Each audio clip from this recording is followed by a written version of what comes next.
नमस्कार दोस्तों, एजुकेशनल अड्डा बाय भवेश कुमार में आपका स्वागत है। आज हम लोग मिक्स क्वेश्चन कुछ लेकर आए हैं जो आगामी एग्ज़ाम की दृष्टि से जो एमटीएस एग्ज़ाम अभी चल रहा है, जो एसएससी जीडी आने वाला है, उस एग्ज़ाम को देखते हुए ये क्वेश्चन आपके लिए बहुत ज़्यादा महत्वपूर्ण हो सकता है। तो वीडियो स्टार्ट करने से पहले अगर आप हमारे चैनल पर नए हैं तो चैनल को लाइक करें, शेयर करें और सब्सक्राइब करना ना भूलें और शेयर जरूर करें दोस्तों। तो चलते हैं प्रश्न की ओर। पहला प्रश्न है, संयुक्त प्रवर समिति में लोकसभा के कितने सदस्य होते हैं? तो 30 सदस्य होते हैं। सेकेंड नंबर प्रश्न है, राजा राम मोहन राय की समाधि कहाँ है? तो राजा राम मोहन राय की समाधि जो है ब्रिस्टल इंग्लैंड में है। कहाँ है? ब्रिस्टल इंग्लैंड में है। राजा राम मोहन राय को राजा की उपाधि जो दी थी वो किसने दी थी? तो अकबर द्वितीय ने दी थी। किसने दी थी?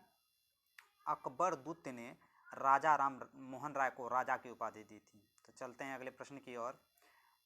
प्रेगनेंट सेल डेथ कोशिकीय एवं आणविक नियंत्रण क्या कहलाता है? तो एंजिंग कहलाता है। क्या कहलाता है? एंजिंग कहलाता है।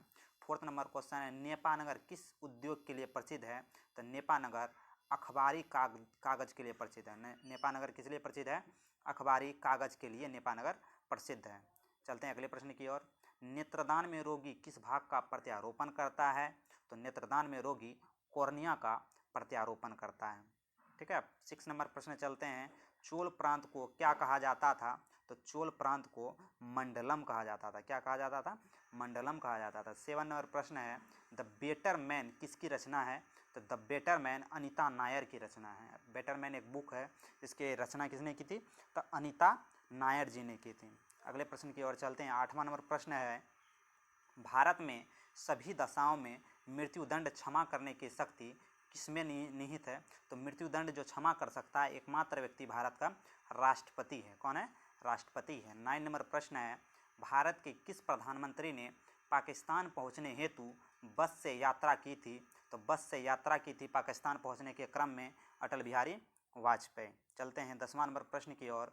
प्रकाश संश्लेषण के दौरान पैदा होने वाली ऑक्सीजन गैस का स्रोत क्या है? तो ऑक्सीजन हमें भी जो प्राप्त होता है जल से प्राप्त होता है। ठीक है। अगले प्रश्न की ओर चलते हैं। 11वां नंबर प्रश्न की ओर। प्रथम ज्ञानपीठ पुरस्कार किसे प्रदान किया गया? तो प्रथम ज्ञानपीठ पुरस्कार जी शंकर क्रूप जी को प्रदान किया गया। जी शंकर क्रूप जी को प्रदान किया गया था। वित्त आयोग के अध्यक्ष किसके द्वारा नियुक्त किए जाते हैं? तो वो राष्ट्रपति के द्वारा नियुक्त किए जाते हैं। किसके द्वारा? राष्ट्रपति के द्वारा नियुक्त किए जाते हैं। 13वां नंबर प्रश्न की ओर चलते हैं। 13वां नंबर प्रश्न है, रामधारी सिंह दिनकर की किस रचना के लिए ज्ञानपीठ पुरस्कार प्रदान किया गया था? तो उर्वशी के लिए। उर्वशी के लिए रामधारी सिंह दिनकर को ज्ञानपीठ पुरस्कार से सम्मानित किया गया था। तो गुलामगिरी की रचना किसने की थी? तो गुलामगिरी की रचना ज्योतिबा फुले। किसने की थी? तो ज्योतिबा फुले जी ने की थी। किसने की? ज्योतिबा फुले जी ने गुलामगिरी की रचना की थी। चलते हैं अगले प्रश्न की ओर। सबसे कम विशिष्ट प्रतिरोध किस धातु की होती है? तो सबसे कम विशिष्ट प्रतिरोध वाली धातु का नाम है चांदी। ठीक है। अकबर के वजीर कौन था? तो अकबर का जो वजीर था वो बीरबल था। कौन था? बीरबल जो था वो अकबर का वजीर था। ठीक है। 17वां नंबर प्रश्न चलते हैं। द सर्किल ऑफ रीजन की रचना किसने की थी? तो अमिताभ घोष जी ने की थी। 18वां नंबर प्रश्न की ओर चलते हैं। विश्व आर्थिक मंच के वार्षिक बैठक के लिए चर्चित दावोस किस देश में स्थित है?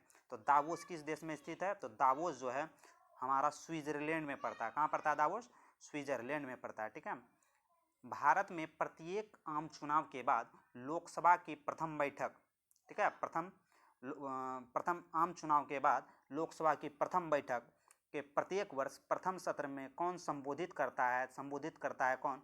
तो राष्ट्रपति इसे संबोधित करता है। 20वां नंबर प्रश्न है, बाघा किन दो देशों के बीच स्थल सीमा का निर्माण करता है या स्थल सीमा बनाता है? तो बाघा बॉर्डर जो है भारत और पाकिस्तान के बीच सीमा का निर्माण करता है।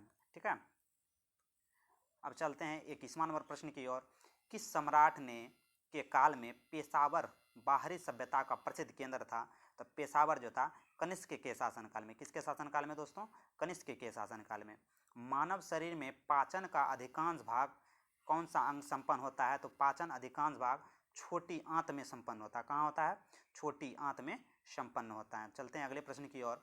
भारत के पहले पुलिस संग्रहालय की स्थापना कहाँ हुई थी? तो ये गाजियाबाद उत्तर प्रदेश में हुई थी पुलिस संग्रहालय की स्थापना। मृदा अपरदन को रोकने का क्या सबसे बड़ा उपाय है? तो मृदा अपरदन एक ही तरीका से रोका जा सकता है, वनारोपण करके। सर्वाधिक वन लगाएं और हमारी पृथ्वी को बचाएं। ठीक है। 25वां नंबर प्रश्न है, तनख्वाह के बदले दी जाने वाली भूमि को क्या कहलाती थी? तो ये जागीर भूमि कहलाती है, तनख्वाह के बदले। ठीक है। पासी घाट किस राज्य का पर्यटन स्थल है? तो पासी घाट अरुणाचल प्रदेश का पर्यटन स्थल है। 27वां नंबर प्रश्न चलते हैं, राष्ट्रपति द्वारा सर्वप्रथम अनुच्छेद 352 के अंतर्गत संकटकालीन आपातकाल की घोषणा कब की गई थी? तो ये सर्वप्रथम की गई थी 1962 में। कब की गई थी? 1962 में सर्वप्रथम आपातकाल घोषित किया गया था 352 के तहत। धातु के प्रकाशीय गुणों के अध्ययन करने में किसकी उपयोग की जाती है?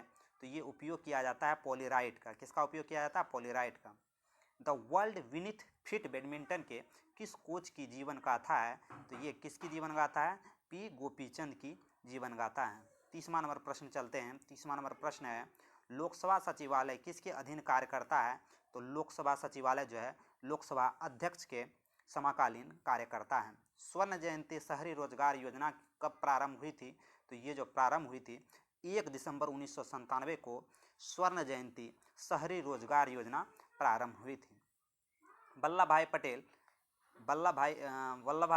वल्लभाचार्य ने किस संप्रदाय की स्थापना की थी?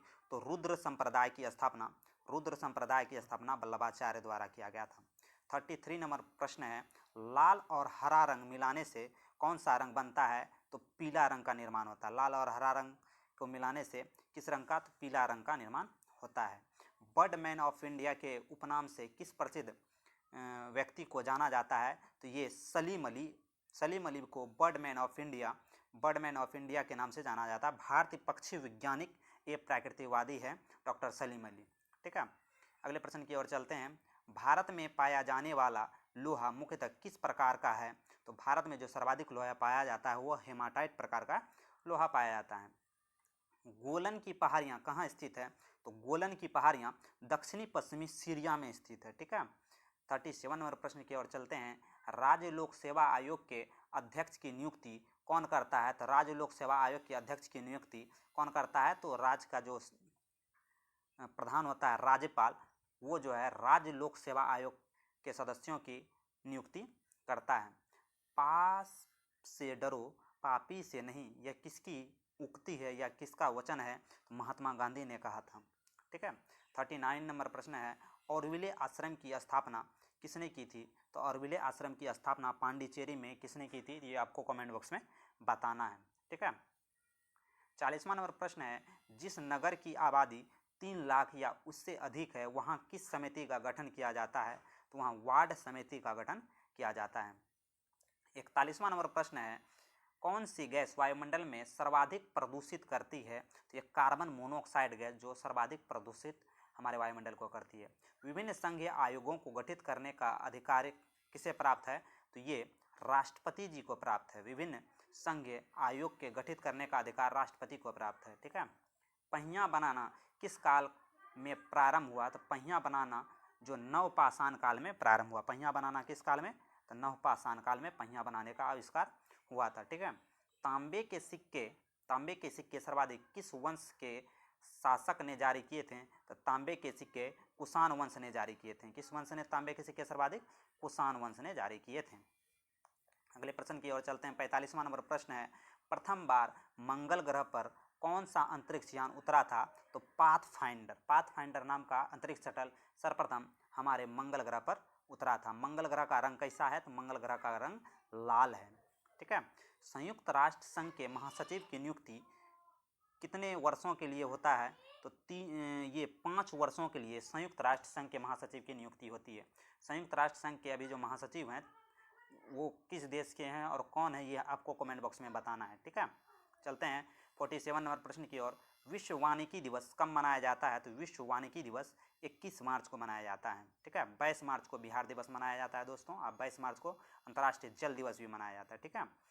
अब देखिए, गाइड की रचना किसने की थी? गाइड एक पुस्तक है जिसकी रचना R.K. नारायण द्वारा की गई थी। बहुत बार ये प्रश्न पूछा गया एग्जाम में। 49 नंबर प्रश्न है, विधान परिषद के सदस्यों का कार्यकाल कितने वर्षों का होता है? तो विधान परिषद के सदस्यों का कार्यकाल 6 वर्ष का होता है।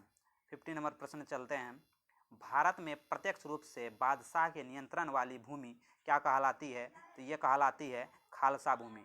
तो ये वीडियो आपको कैसा लगा कमेंट बॉक्स में ज़रूर बताएं। इसी तरह का एजुकेशनल वीडियो देखने के लिए हमारे चैनल एजुकेशनल अड्डा बाय भवेश कुमार को सब्सक्राइब ज़रूर करें और वीडियो को शेयर करना ना भूलें। तो धन्यवाद दोस्तों।